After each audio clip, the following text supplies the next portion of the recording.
This series is all about universes, multiverses, planets, worlds, continents and cities. We're delving not into specific games, but into the milieus created for them. We'll be looking at where these settings came from, their major features, and why you should consider them for your own gaming experiences. This is one I've personally been waiting for to pop up on the list that I compiled for this series.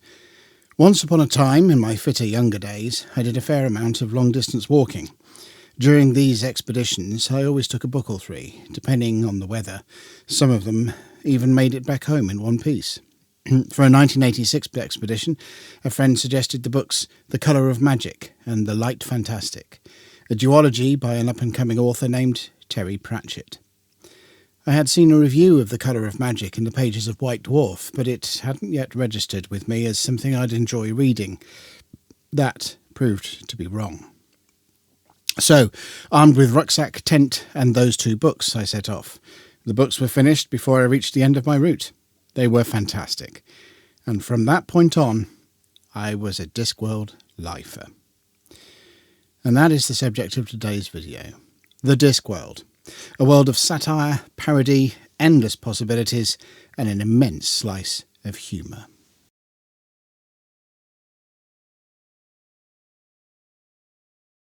Before Terry Pratchett became Sir Terry Pratchett in 2009, he was a jobbing journalist that wrote the odd story on the side. At the age of 17, in 1971, he had a novel published, The Carpet People, a comic jaunt across the flat world of carpet. In 1976, Pratchett loaned his humour to science fiction with the novel Dark Side of the Sun, a title parodying a rather famous Pink Floyd record. This he followed up with Starter in 1981, another science fiction novel, and again having focus on a flat world. All of these novels were written while professionally working as a journalist, sometimes under the pseudonym Patrick Kearns.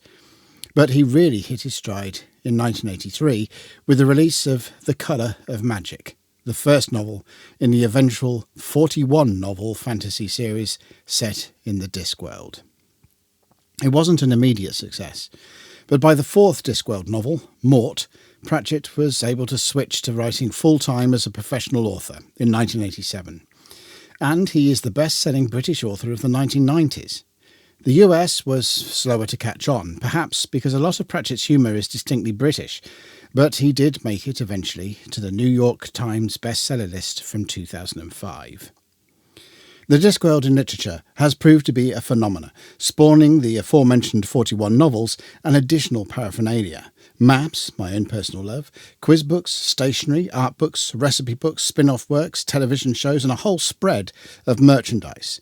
From our narrative perspective, Pratchett was a player of Dungeons & Dragons and collaborated with Steve Jackson Games and author Phil Masters, who was a regular contributor to White Dwarf back in the day, in 1998 to publish GURPS Discworld, for, obviously, the GURPS role-playing game. The book was almost standalone, coming with GURPS Lite as an appendix, but really did need the GURPS 3rd edition rules to make it used fully. A companion volume was published in 2001, GURPS Discworld also, that brought events from the novel series up to date in the game sense of things. GURPS Discworld was reformatted in 2002, incorporating GURPS Lite into the book's core rather than including it as an appendix, to form the Discworld role-playing game. This was revised in 2016 to bring it in line with the GURPS 4th edition rules, which had been released in 2004. Both versions, and Discworld also, are, at the time of writing, still available from Steve Jackson Games via DriveThruRPG and elsewhere. In September and October 2024, Modifius launched a Kickstarter for a new Discworld game, Terry Pratchett's Discworld Adventures in Ankh-Morpork. The Kickstarter was successful. Those of us that backed it have, at the time of writing, received our digital rewards and await our physical rewards with the usual feverish anxiety that accompanies the roulette of crowdfunding. I will review the game at a later point outside of the Milieu series. So, for you feverish gamers that love exploring brave new worlds, there are current options floating about for you to dive into the Discworld. For those of a non-GURPS and non-custom light touch RPG system that, Well, the Modiphius thing.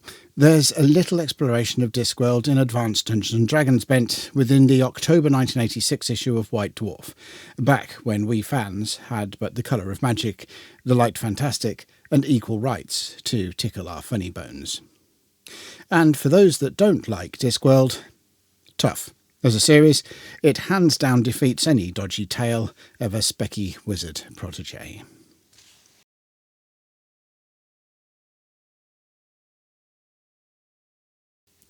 As one might imagine, the Discworld is a disc, a flat earth model.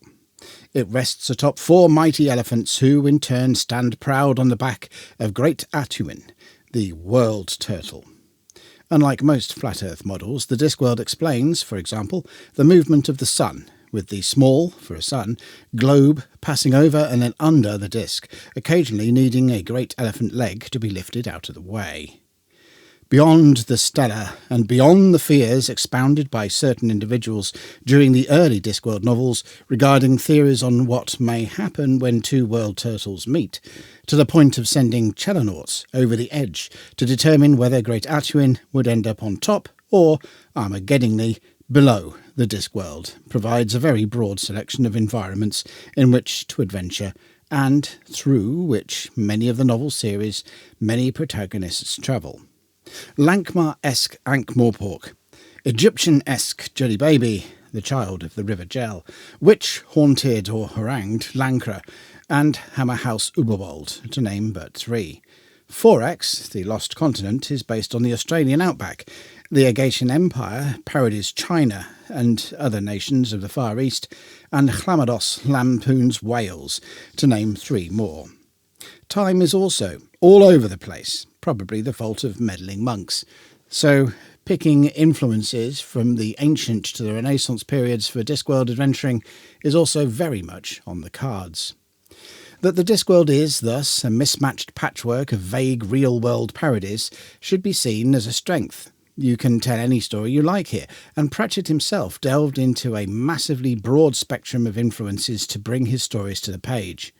Here we find everything from Conan to The Who, from Celtic mythology and the Fae to the very down-to-earth, or should that be muck, streets of Ankh-Morpork, and even with the odd yellow brick road thrown in for good measure. To get every pun and reference Pratchett includes across his exploration of the disc, one would have to be very well read, well listened, and, in certain cases, very British. Pratchett very much peddles in archetypes writ large.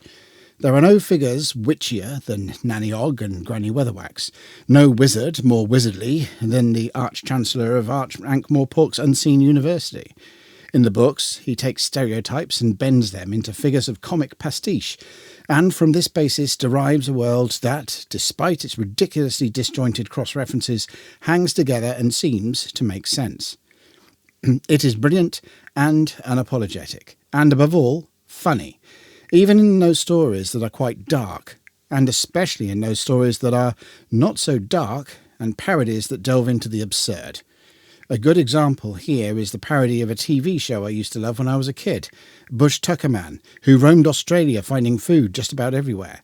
The parody being the sort of failed wizard Rincewind being able to lift up rocks in the 4X desert to locate the odd wild jam sandwich or 3. The best use of the Discworld, then, is to tap into the inherent humour and absurdity and throw together any and all of your favourite elements of, well, anything, and bring them into your gaming table. Unlike many settings which dictate a certain adherence to the setting in order for it to be different from another setting, take for example the Forgotten Realms and Greyhawk, which, especially within the 5th edition era, run the risk of feeling just like the same place with all the cross-pollution of Dungeons & Dragons ideas that has happened. The disc openly invites throwing the kitchen sink in, alongside the dresser, the 4-poster, the settee, the fridge, and the Mark IV Cortina that sat on the drive for so long pretending to be a classic car. Parody names may seem out of place in some settings, breaking the suspension of disbelief by shoving immersion aside as square pegs are hammered into spherical holes. Think about it. I'll give you a second. But in the Discworld, that kind of thing is present and does not feel out of place.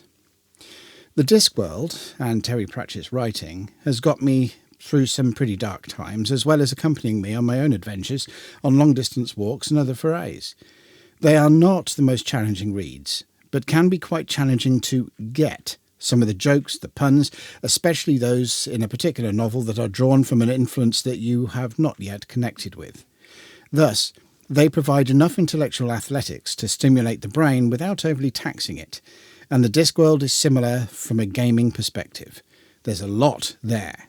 There are no real hard and fast rules, little in the way of complex relationships to get your head around, and it's just fun.